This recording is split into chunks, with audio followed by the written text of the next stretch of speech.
Hey everybody, welcome back to the Resistance Book Club. My name is Keita, and this here will be Livy's Library Haul and Review. So let's sit back, relax, and let's get to it.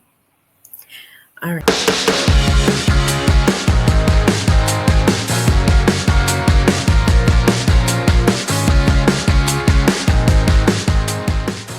so just recently I went to the library because I had to take some books back, only for me to sit up here and get more books for me when really it wasn't for me, but I ended up getting a lot of books for this girl. So, and believe it or not, we already finished reading all of them, majority of them. The only ones that we didn't read is the ones that I'll probably start off first, and then we'll get into the ones that we have read already. It was a lot. It was a lot. But we're going to do it. We're going to do it. All right. I don't know how long this video is going to be, but let's just go ahead and start now. All right.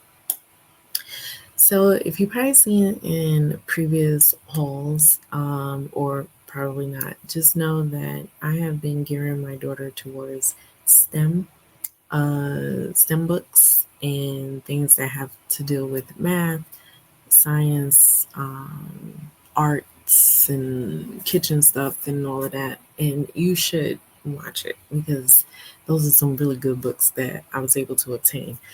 And with that being said, I ended up seeing this on Amazon, but then I said I might have to hold out because it's kind of cost too much. So then when I went to the library, I ended up seeing these, and I was like, say less. Like I have to get it. You know what I mean?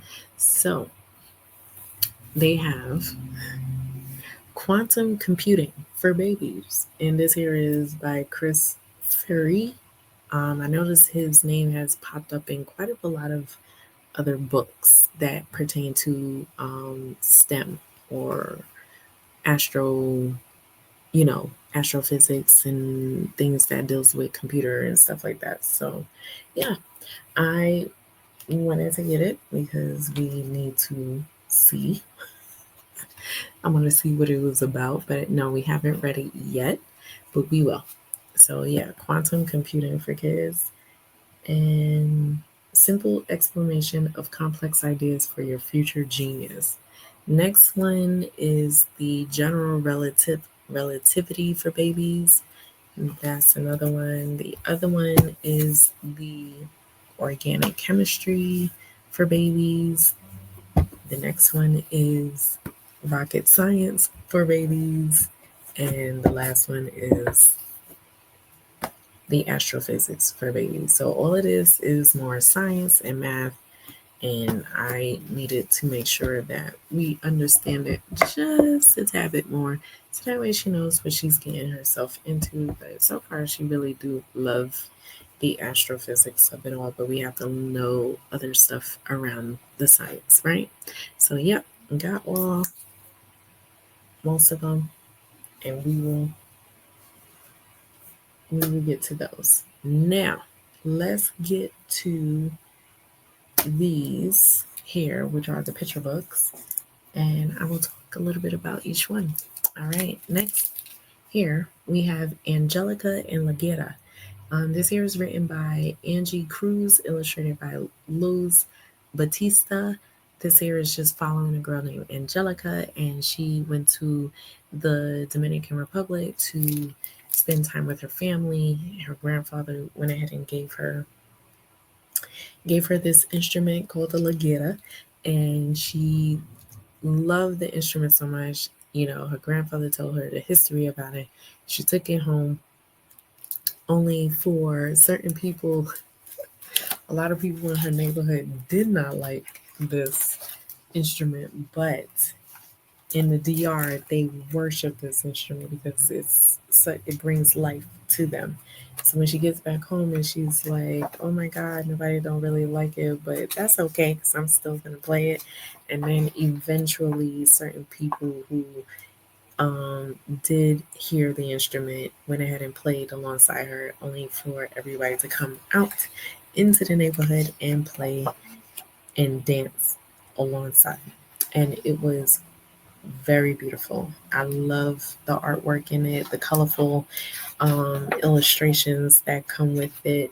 It really sets the tone, and the fact that it was in New York, and well, first in the DR and then in New York, but the color scheme of it was just absolutely phenomenal and just like completely pop with the music. Like I think you can actually feel the music, being in there too. So yeah, I loved it. It was good.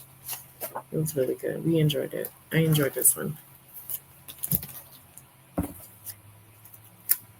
Next one is Abuela's Library. This one here is written by Lisette Norman and illustrated by Jerry Gomez. This one here is, remember, like I know you guys, y'all do the little free library. Honey, this takes the little free library to a whole new level. So this here, you are following this young boy. Him and his grandmother, they go to the library every Saturday. And every Saturday, they go ahead and sit under this tree until they found out that the tree was actually going to be taken down because there are power lines that were above the tree, which was dangerous. So they ended up cutting the tree down into a stump. And then this young boy had the greatest idea of making it into just a library. I'm not even going to say free library, just a little library on the stump. So he goes ahead and shows his grandmother. His grandmother used to be a librarian too. So she thought it was a great idea. Then his parents goes ahead and takes the idea and like, all right, father's like, I'm gonna get my tools. We'll go ahead and get started. And then lo and behold, they go ahead and start creating this library. And then like a few people in the neighborhood saw what they were doing and they decided to contribute.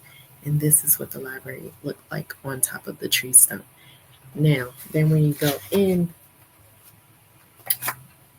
the kids see it, they get to take the books, and also bring books in, you would, which is what the little free library is for. You put a book in to take a book out. And yeah, I thought it was absolutely beautiful. It was such a beautiful, beautiful story. Oh my God, this here is my favorite. But yeah, the colors, it was just beautiful. It set the tone, it set the mood. It made it feel like it was more about library than it was anything. But to have that and have the kids just come in and just take a book to read and whatnot, it was just absolutely beautiful. So yeah, Abuela's Library. Next here we have Saturdays at Harlem Grown. And this here is written by Tony Hillary, illustrated by Jesse Hartland. So this here we are following a young girl. She wants to, I believe she is her and her teacher. And they go into this section here and they realize that, oh wow, this is a farm. But you gotta get the people to help, to make this into what it is. And sure enough, she goes ahead and set up a sign and they go ahead and create it. But lo and behold, the winter time comes and it messes up everything. And then after that, the spring arrived and then they went back to working on the farm. And so by setting a sign up, people started to come and, put their love into working this beautiful Harlem Grown, where they were growing fruits and vegetables, and plants and whatever else they wanted to, created signs. And next thing you know, they went ahead and made a whole day of it on a Saturday, to where people were coming out, cooks, people that set up activities and whatnot, and they use the actual fruits and vegetables from the garden to go ahead and create these beautiful cooking recipes and whatnot. And they went ahead and created a nice little library nook here for them, for the kids and whatnot. And that's how it became to be. And it was just so beautiful. So every Saturday, Homegrown became a harvest festival for people to come. I thought it was beautiful. It was beautiful. Love the book. And it just reminded me of home. I'm not a Harlem girl, but I do know that there are certain areas in New York, in different boroughs, where they actually do have this set up. So yeah, it was very beautiful. Next one is I Am More Than by LeBron James, who we also have the book called I Promise, and illustrated by Nina Mata. So this here, you're just trying to, it's like giving a pep talk to yourself to say that I am more than. Like, I can do this, I can do that. I know that I am more than because I have a voice. I have people who care about me, love me, and all this other stuff. So it's very beautiful, very touching, um, to have kids actually strive for a better self esteem and better confidence in themselves, and to also make friends. I think that's the other thing, is just building a community where there are other kids out there that just really just want to be friends with each other. You know what I mean? So, yeah, very beautiful. I love it. I love it. Love the artistry in here. It's very beautiful. Yep. So, yep, that one was good. Next,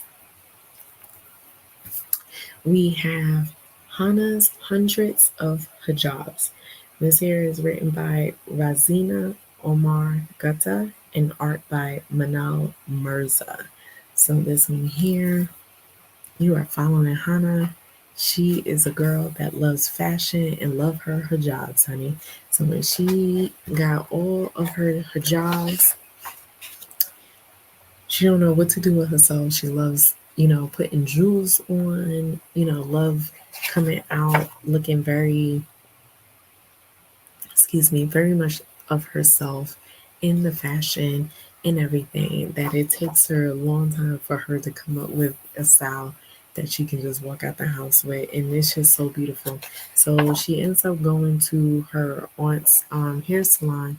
And then that's when she had this idea that she wanted to be a consultant, to help other people to find their creativity in their fashion. And her aunt was like, sure, why not? And then that's when it all happened. The magic was happening. Everybody loved it. And, you know, in the end, it's really just showing that you got to let kids be who they want to be. And we can't stop them from doing certain things, because you got to let them shine. Just let them run with it. If it works, it works. And if it don't, then they know to move on. So yeah, I absolutely adore this book. It was beautiful. And the colors is just so gorgeous and amazing. And to see like the fashion, like to see the jewels and all of that and the bows and everything, it was just beautiful. It's a beautiful book. So yeah, I love that one. Next one, the Rainbow Parade, and this here is a celebration of LGBTQIA plus identities and allies. And this here is written by Shane Gordon and Rick Hendricks, illustrated by Jatine Chen. And you already know, it's a whole parade. I love the rainbow community, but it's a whole parade, and it just teaches you like what makes you your happiest. Like, do you shine more when you share what you love, tell people how you feel, make sure that you are not like hiding yourself, from being who you are. You really need to stand out, and that is exactly what it was showing, and how the colors bring us together, in the sense that it brings us together as a whole community and love on one another and smile with one another, showing support with one another, regardless of who we are. And I thought it was just an absolute, like, it was so beautiful. And to always know that whenever there's a rainbow, the sun is always shining on you. Yeah, it's a very beautiful book. I loved it. We love this one. hmm Next one is My Bollywood Dream. And this here is written by Avani Dwivedi. I hope I pronounced that right. So this here you're following a young girl and she loves Bollywood movies. So with the Bollywood movies, she takes what she sees out, in the streets and everything, and she just feels like this is such a Bollywood movie, only for her to actually have this really creative imagination where she thinks that she's filming somebody from the street, and then she goes to the movies with her family and they show, them sitting down and then really getting into the movie, only for the music to come on, and then they are sitting around dancing it up, and it just becomes like a whole big community of, love and appreciation of the arts. Then next thing you know, because this is them dancing, next thing you know, she gets older as an adult, and then she becomes a director of her own Bollywood movies. So it's just showing that this is your dream, this is your passion, this is what you see. You have to follow through. This is something that you love and want to continue and strive in. You need to do it and always follow your dreams no matter what. And that's what that is. My Bollywood dream. Very beautiful. So now we have done with that. We have a whole new set of books. Ciao, let's keep going. This here is the Kwanzaa book.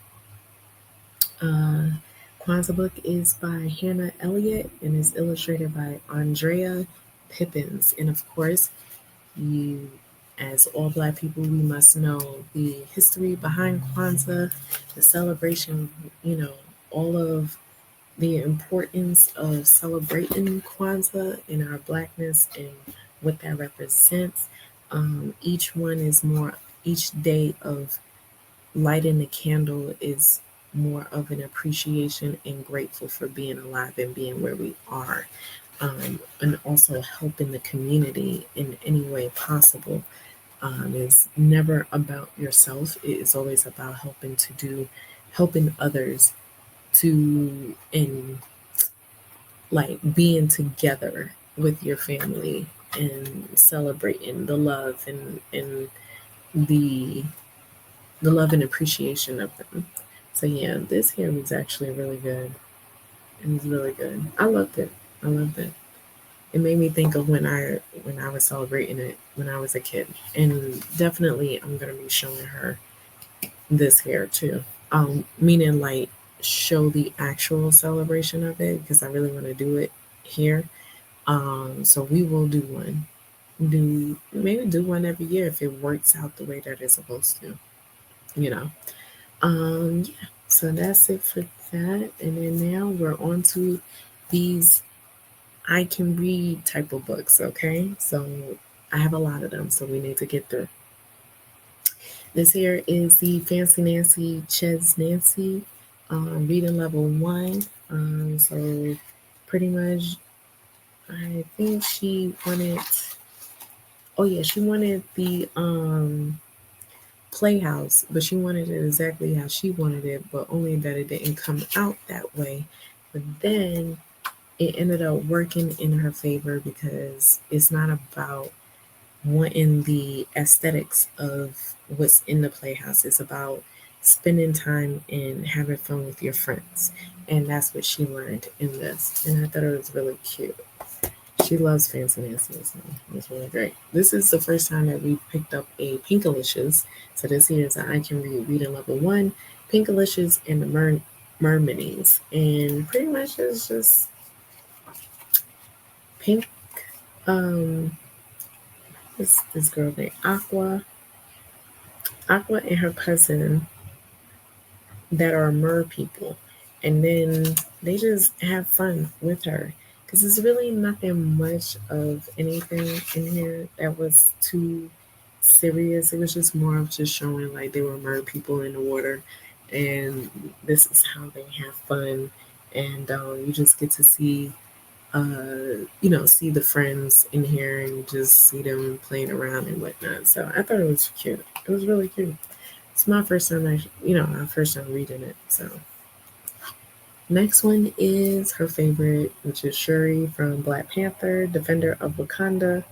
And we all know she is a Disney princess, honey.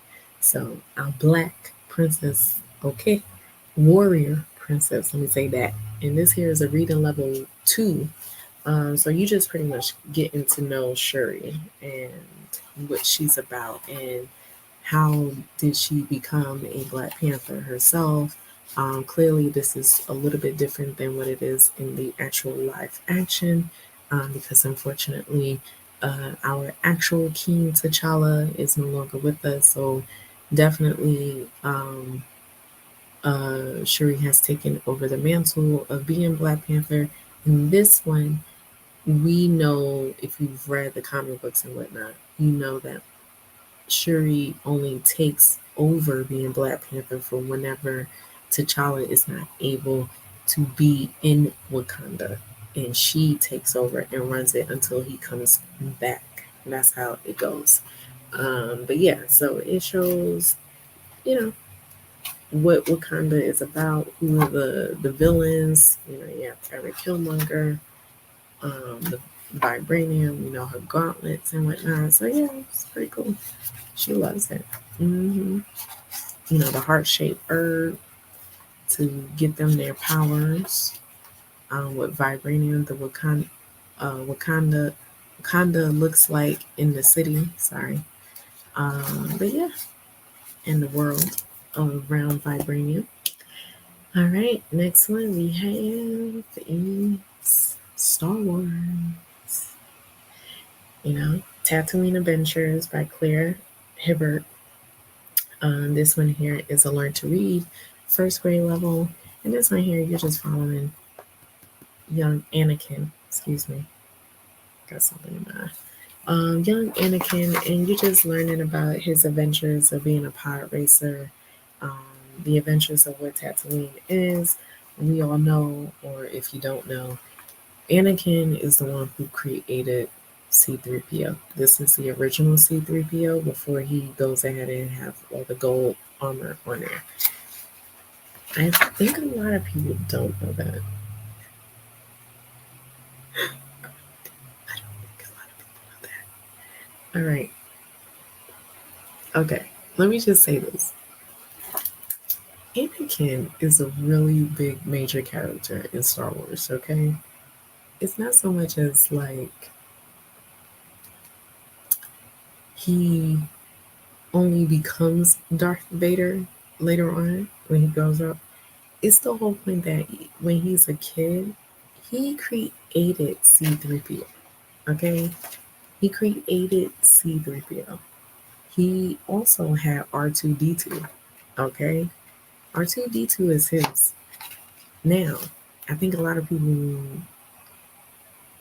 just only associate them, the droids, with Princess Leia or Luke.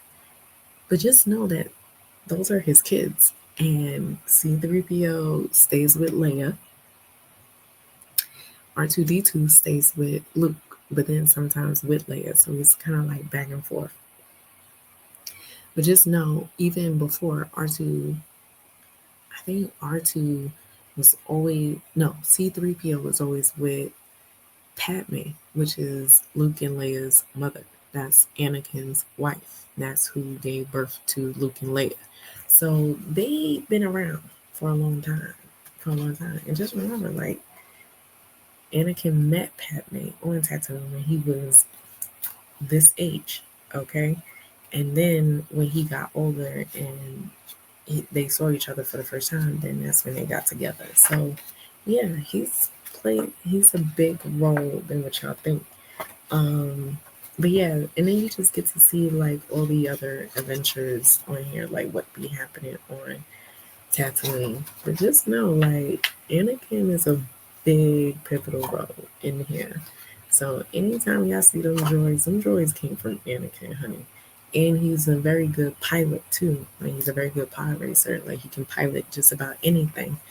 And that's always been a thing in the Star Wars. So yeah, Tatooine.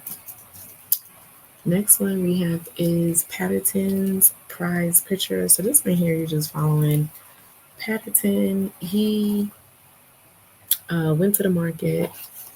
Next thing you know, he goes to his friend Mr. Gruber, who also paints. Notice that the guy that Mr. Gruber was scrubbing the paint, only to see that there was another hidden picture. Paddington goes home, and because he said, "Well, no, I have a picture that Mr. Gruber sent me, and I'm gonna go ahead and scrub it myself." Only he realized that no, there isn't no hidden picture in there. And then so he took it upon himself to go ahead and repaint it. Couldn't get it done right, and then it ended up being that it was Mr. Brown, the guy he lives with, that is Mr. Brown's painting that he was painting over, didn't know. And then Mr. Brown put his painting in the contest or whatever, art contest, and he won. But he was like, "No, this ain't my painting, Mr. Brown." And then Patterson was like, "No, it's mine." And he was like, "Who painted this?" And then he's like, "Paddington did it." And then he was like, "Well, I guess Paddington won, not me." And then so yeah, in the end, Paddington won the prize. But he said, "No, you can have the prize." And so he gave it to Mr. Brown. And that was it. Yeah, that's the whole thing. Next is Pinkalicious Dragon to the Rescue.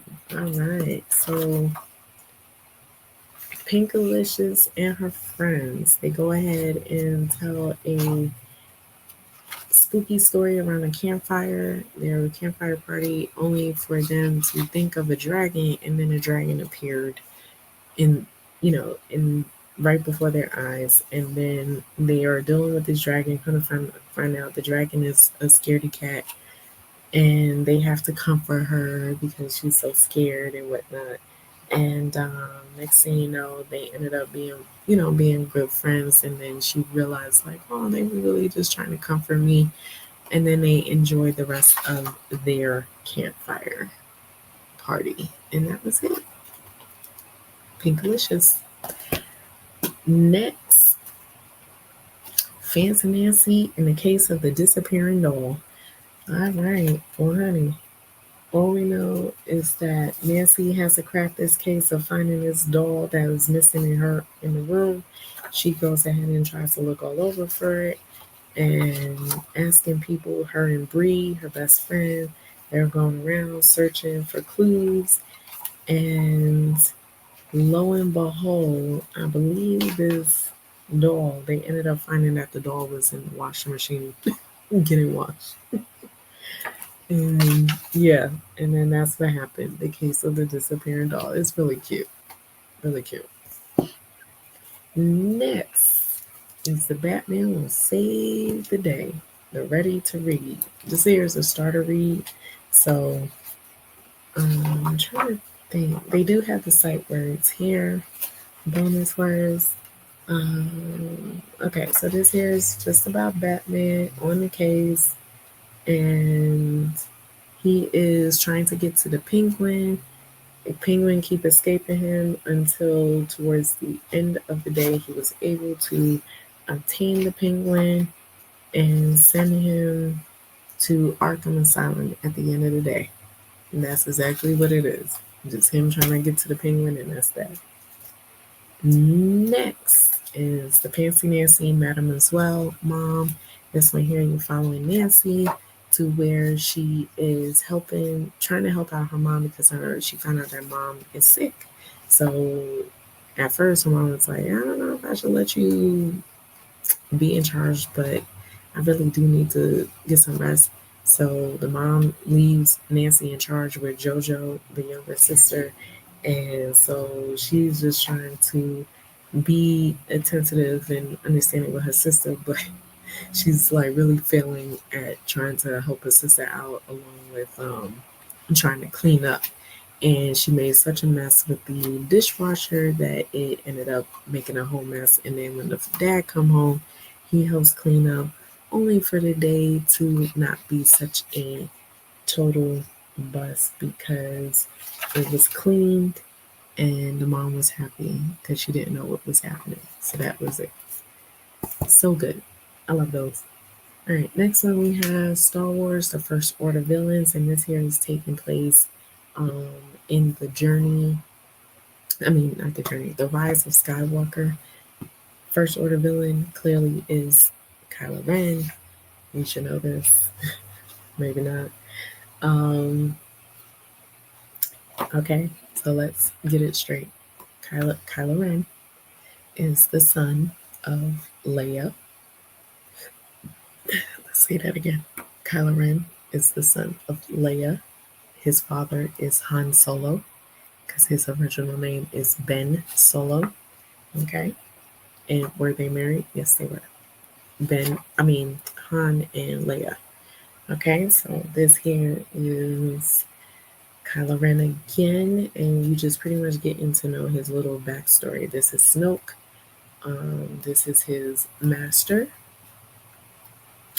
And then we get to see the Star Killer, which is like another version of the Death Star from the original trilogy. This here, yeah, that's it destroys planets. And then you just get to see him being in charge of the First Order. Not only that, but we see the Knights of Ren that he has been attached to since leaving the Jedi Academy. You get to see the other people from the First Order, Stormtroopers, the Star Destroyer, and everything in between. Also, you get to see Rey fighting Kylo Ren. And yeah, that's it. Pretty much it's just a little backstory, or not a backstory, but just a story to kind of help kids to understand a little bit more of the villains in the sequel trilogy, if you will. Next one we have is the Star Wars Trapped in the Death Star. This here is from the original trilogy. We have Luke and Leia, and this one here you're just following them on the Death Star. I believe here this is from A New Hope, and clearly this was during the time of Tarkin and Darth Vader. And then you have Luke, Han, Leia, and Chewie in the back, and it's just